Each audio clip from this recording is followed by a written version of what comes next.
नमस्कार, अरुणाचल समाचार में आपका स्वागत है। मैं हूं सुलोकना सूत्रधर। आइए बुलेटिन में सबसे पहले देखते हैं मुख्य समाचार। वेस्ट सियांग जिले के आलो में भारतीय जनता पार्टी की अरुणाचल प्रदेश इकाई की राज्य कार्यकारिणी की बैठक में मुख्यमंत्री पेमा खांडू, केंद्रीय मंत्री किरण रिजिजू, प्रदेश भाजपा अध्यक्ष ब्यूराम बागे, अरुणाचल से सभी सांसद, विधायक और पद अधिकारी रहे मौजूद। G20 समूह की 2 दिन की स्टार्टअप 20 बैठक हैदराबाद में शुरू। बैठक में केंद्रीय पर्यटन मंत्री जी किशन रेड्डी, G20 शेर्पा अमिताभ कांत, स्टार्टअप 20 के अध्यक्ष चिंतन वैष्णव, 9 विशेष आमंत्रित देशों के लगभग 180 प्रतिनिधियों तथा स्टार्टअप एवं इनोवेशन से जुड़े निवेशक ले रहे हैं हिस्सा। Mishmi hills MTV challenge expedition lower Dibang valley जिले के रोइंग से शुरू। 5 दिन की साइकिलिंग एक्सपीडिशन का उद्देश्य मिशमी हिल्स में साहसिक पर्यटन की अपार संभावनाओं के बारे में लोगों को कराना है जागरूक। हुनली, आरजू और एंगोलिन होते हुए अनिनी पहुंचेगा ये दल। वेस्ट सियांग जिले के आलो में भारतीय जनता पार्टी की अरुणाचल प्रदेश इकाई की राज्य कार्यकारिणी की बैठक हुई। राज्य कार्यकारिणी की 2 दिन की बैठक में वरिष्ठ भाजपा नेता और मुख्यमंत्री पेमा खांडू, केंद्रीय कानून मंत्री किरण रिजिजू, प्रदेश भाजपा अध्यक्ष ब्यूराम बागे, लोकसभा सांसद तापिर गाव, राज्यसभा सांसद नाबम रेबिया, अरुणाचल प्रदेश से भाजपा के सभी विधायक, वरिष्ठ नेता और पद अधिकारियों ने हिस्सा लिया। बैठक में वरिष्ठ भाजपा नेता और मुख्यमंत्री पेमा खांडू ने युवाओं के कौशल विकास और राज्य के चहुमुखी विकास के लिए गांवों में आधुनिक सुविधाओं के विकास के विषय पर अपना विचार रखा। श्री खांडू ने राज्य के अंतिम गांवों तक विकास का लाभ पहुंचाने के लिए सामूहिक सहभागिता पर जोर दिया। इस अवसर पर वरिष्ठ भाजपा नेता और उप मुख्यमंत्री चाउना मेन ने कहा कि राज्य में कनेक्टिविटी सहित आधारभूत सुविधाओं का तेजी से विकास हुआ और कल्याणकारी योजनाओं से नागरिकों के जीवन स्तर में सुधार हुआ है। उन्होंने कहा कि आने वाले वर्षों में अरुणाचल में उच्च विकास दर को बनाए रखने में सरकार की प्राथमिकता होगी। अपने संबोधन में प्रदेश भाजपा अध्यक्ष ब्यूराम बागे ने कार्यकर्ताओं से सरकार की योजनाओं के बारे में लोगों को जागरूक करने का आह्वान किया। इसलिए ये बहुत ही बड़ा अचीवमेंट है। साथ में आप लोगों ने देखा होगा हमारा इतना जो एक एयरपोर्ट के डिमांड था, सालों साल से हम लोगों ने सोच रहा था कि एयरपोर्ट को हम अपना ईटानगर से ही हम उड़ान भर करके दिल्ली हो या कहीं अलग देश में हम जा सके। वो सपना भी अपना चीफ मिनिस्टर का नेतृत्व में साकार हुआ। आप देखा होगा कि 19 तारीख को नवंबर का प्राइम मिनिस्टर मोदी जी आकर के इसको इनोवेशन करके गया। तो ये एक बहुत बड़ा अचीवमेंट है।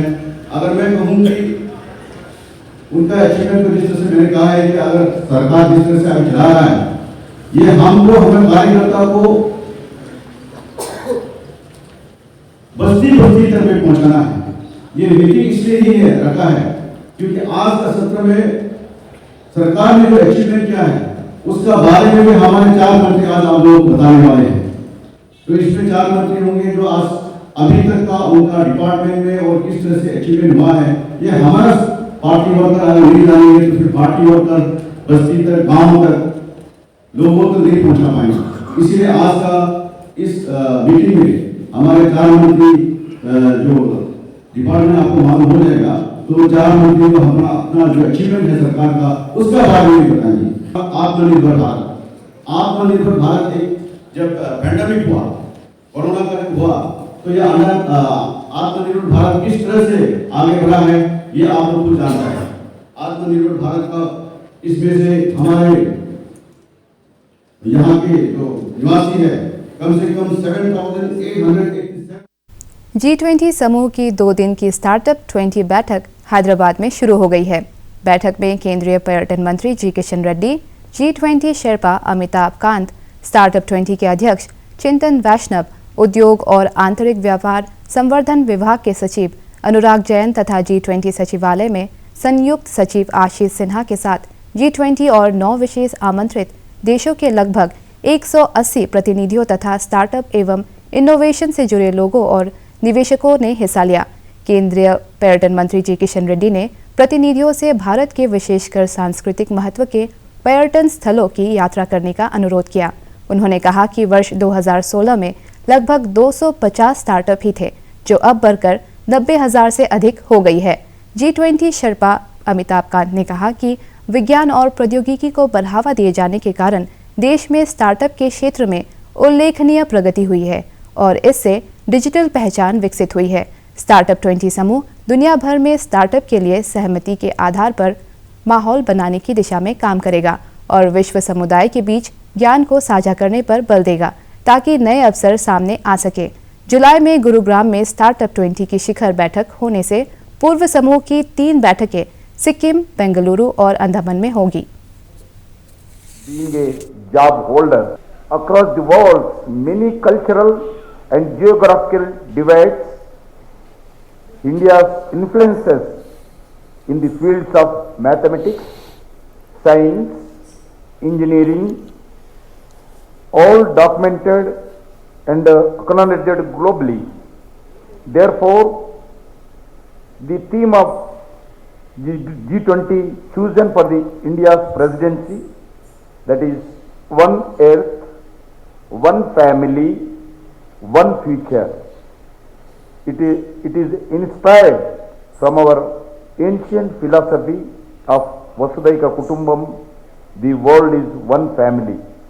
It's an opportunity, and I think in the midst of crisis, the biggest challenge is to do technological disruption and to do innovation. And this is भारतीय पुलिस सेवा के 1991 बैच के अधिकारी ज्ञानेंद्र प्रताप सिंह असम के अगले पुलिस महानिदेशक होंगे।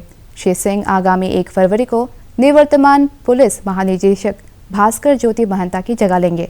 असम के डीजीपी भास्कर ज्योति महंता 31 जनवरी को सेवानिवृत्त हो रहे हैं।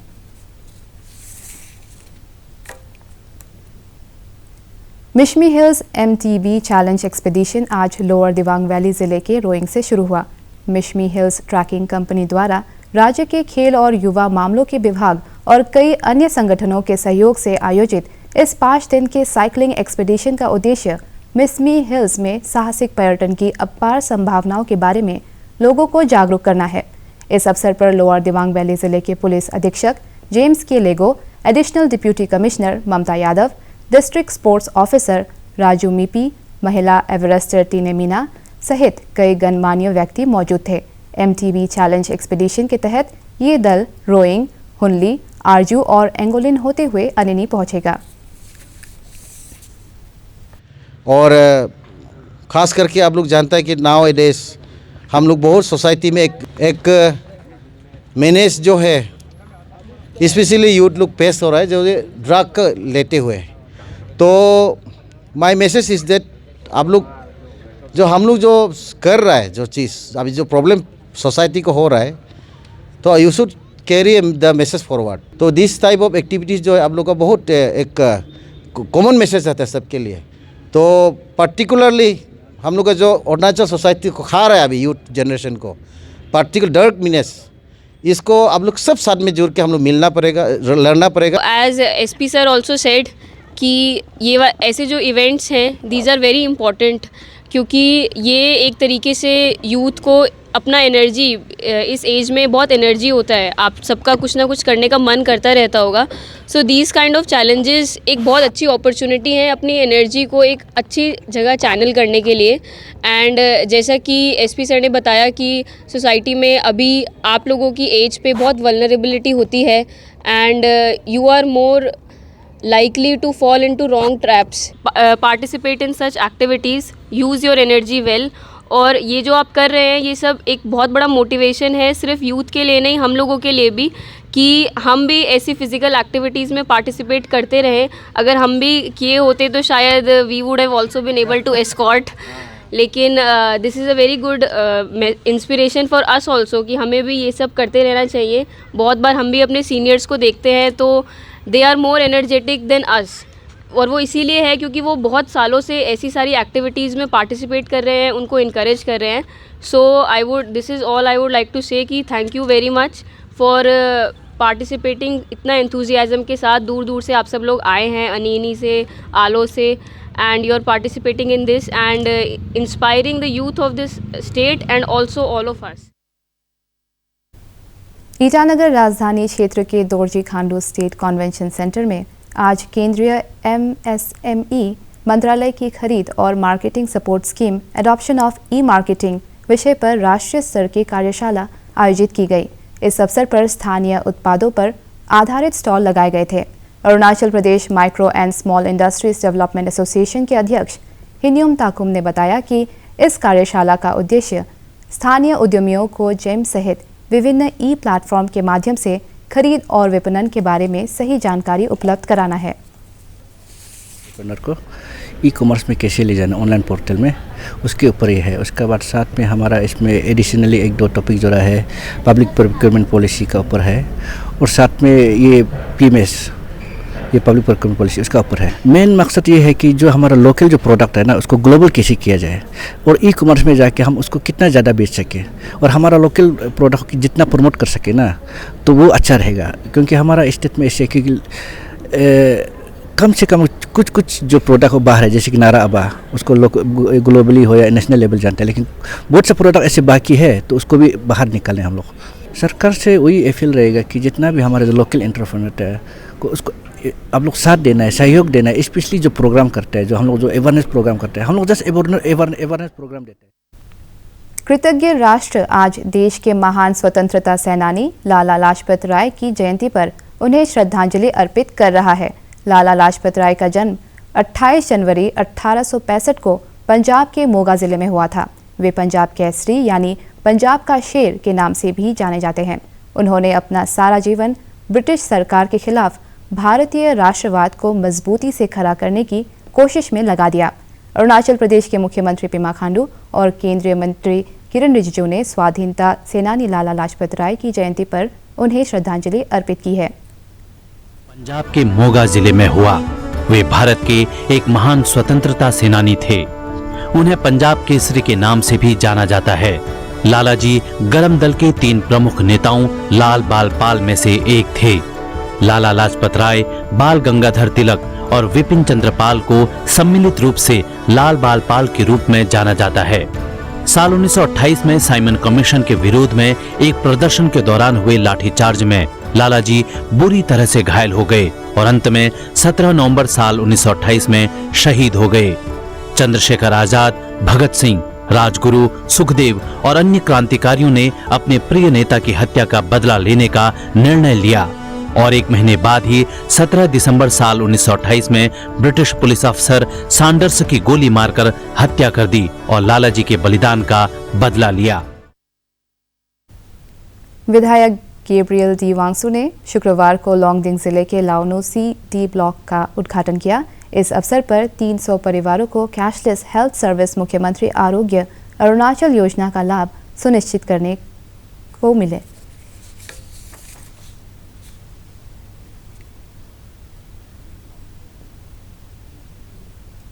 ईटानगर के बैंकेट हॉल में बाल अधिकारों के विषय पर जागरूकता कार्यक्रम आयोजित किया गया। इस कार्यशाला में special juvenile police units, child welfare police officers, special public prosecutors, स्वास्थ्य विभाग बाल कल्याण समितियों, जुवेनाइल जस्टिस बोर्ड, महिला और बाल विकास विभाग के निदेशक सहित कई हितधारकों ने हिस्सा लिया। The main reason that causes hindrance to the effective implementation of child-related issues at the grassroots level are lack of infrastructure like child care institute, special juvenile police units, JJB office, observation homes, and other notice centers, mostly in dilapidated condition. The lack of well-trained police officers like a special juvenile police unit, child welfare police officers, labor officer, medical officer, chairperson and member of CWCs, JJBs, lack of manpower in the line department and lack of connectivity. There is a need of proper conversion of all the stakeholders of Child Rights Commission. Until and unless stakeholders are not trained as well as not well equipped with their roles and responsibilities, the conversion of all these line departments is impossible, which is the root cause for the rising child-related cases in our state. This is the main reason that we decided to conduct state-level workshop to sensitize the stakeholders about their roles and responsibilities. This state-level workshop on sensitization of this consultation program for the stakeholders will really bring fruits today. And I have seen a lot of the uniformed personnel sitting over there who are the main persons really who will implement the programs we are dreaming of. And then we have also a lot of medical professionals who are actively working on it, and the Department of Women and Child Development is working around the clock whenever any programs, any schemes or anything that we can do, we are doing all these things. And it is being piloted through the Commission for Protection of Child Rights headed by Madam Ring and her host of members. Itanagar राजधानी क्षेत्र के एवेनोरी futsal ground Julang में आज से north east blind football tournament शुरू हुआ। Indian blind football federation के सहयोग से अरुणाचल प्रदेश फुटबॉल एसोसिएशन द्वारा आयोजित इस प्रतियोगिता में 4 महिला टीमों सहित कुल 10 टीमें हिस्सा ले रही है। इसमें Indian national blind football team के पूर्व कप्तान और अंतर्राष्ट्रीय खिलाड़ी क्लिंगसन डी मारक भी हिस्सा ले रहे हैं। उद्घाटन मैच में अरुणाचल प्रदेश ने आज आसाम को 3-0 से पराजित कर दिया। I'm from the Indian Blind Football Federation. I'm the sporting director and I coach the team. We've been working with the development of blind football in India for the last 8 years. It's the very first time we're coming to Arunachal. We're hosting this zonal tournament, which is the 4th men's and the 1st women's, with 6 men's teams and 4 women's teams. It's been excellent so far because it's been always a pride to come to the northeast, especially to Arunachal, because we've always wanted to do this in Arunachal. It's very difficult the getting the teams here and setting up the infrastructure. We had to move these sideboards from Guwahati. There's been a lot of effort going behind this for the last 2-3 months. Very happy with the Arunachal Blind Football Association who's been partnering with us. The game has also been developing in this region. We have few players from the northeast who are in the national team. We also run an academy in Kochi where we invite players to come and play. What we aim is through this whole process, get the blind people to play the game, enjoy the game, get their talents and sporting skills to be recognized, and hopefully the government supports them with scholarships and jobs. That's the goal of the objective. Hi, it's me, Kilingson D. Marak. I'm from Meghalaya, so I came along with Meghalaya teams. So I'm very happy to see Arunachal and state. So I'm in the international Indian national blind footballer. So since 2016, I was playing blind football. As for India, I play around 9 chances. 9 times. Yes. Actually, I start from 2016. Since 2016, I was still playing, and also I was main player for India. I'm playing forward. Arunachal bullet club की पहली महिला rider राखे आगामदुई ने गणतंत्र दिवस कार्यक्रम के तहत कुरुंग कुमे जिले के सुदूर हुरी विलेज तक बाइक राइडिंग कर सीमा पर तैनात जवानों का मनोबल बढ़ाया। राखे आगामदुई वर्ष 2017 से अरुणाचल बुलेट क्लब से जुड़ी हुई है और उन्होंने महत्वपूर्ण विषयों पर राष्ट्रीय स्तर पर जन जागरूकता अभियानों में शामिल रही है।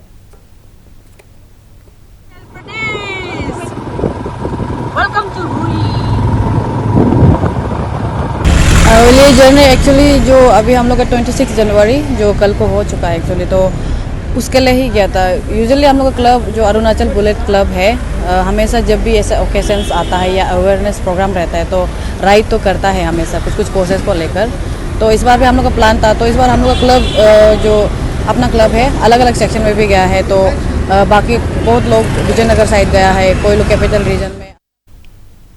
अरुणाचल समाचार के आज के अंक में इतना ही। हम कल फिर हाजिर होंगे अरुणाचल और देश दुनिया की खबरों के साथ। चलते चलते आपको बता दें कि आप अरुणाचल समाचार हमारे YouTube channel DD news Arunachal पर भी देख सकते हैं। देखते रहिए अरुण प्रभा। नमस्कार।